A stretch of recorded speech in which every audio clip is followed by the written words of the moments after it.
Hey everybody, welcome to Ungaku Concept, and this week we're going to talk about Pokemon Go.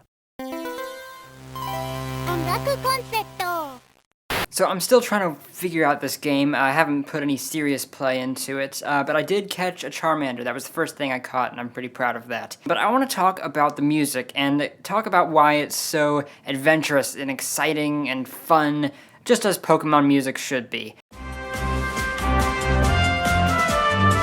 This was all composed by Junichi Masuda, who has been with the series since the start, and he is very influenced by classical composers, so there's a lot of orchestral elements in his work. There's a lot of strings dominating the most of the soundtrack. There's some brass going on in the battle music. There's even some synthesizer going on in some of the battle music, and very heavily in the map theme, just for a more modern flair. But I don't think the orchestra is really what gives it the adventurous feeling, despite its connection to movies and things like that.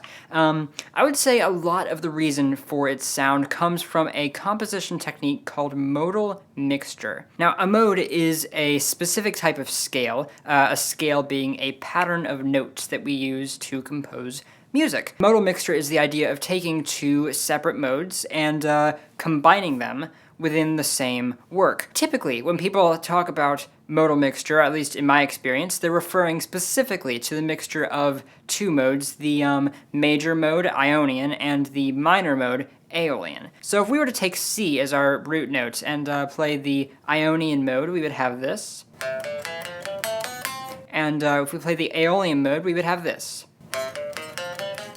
There are three notes that are different between those two, and by combining them, we get an extra three notes to use when composing. Now this opens us up to a lot of new chords, specifically the flat 6 and flat 7 chords. So if we're in the key of C, that opens us up to these two. And those, especially once applied in an orchestral setting, are instantly heroic and exciting and adventurous. Orchestral elements and modal mixture, and the combination of those two ideas, are not new to Pokemon Go. This has been a standard of the series since the beginning.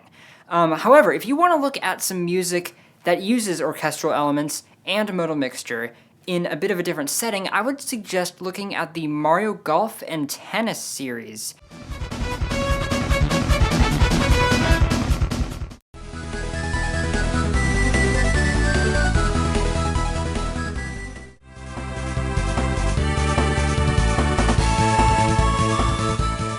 That music was all composed by Motoi Sakuraba, and he's well known for his work with JRPGs, but he also did the music for the Mario Golf and Tennis series going back to the N64, and it features very heavily orchestral instruments as well as modal mixture.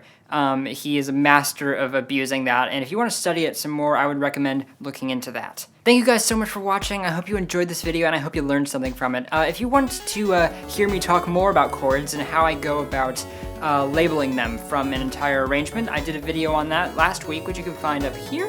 And if you want to hear my thoughts on the Legend of Zelda Breath of the Wild trailer, you can find my thoughts on that down here. I talk about chordal harmony, all that kind of cool stuff. Thanks again for watching, and I'll see you guys next week.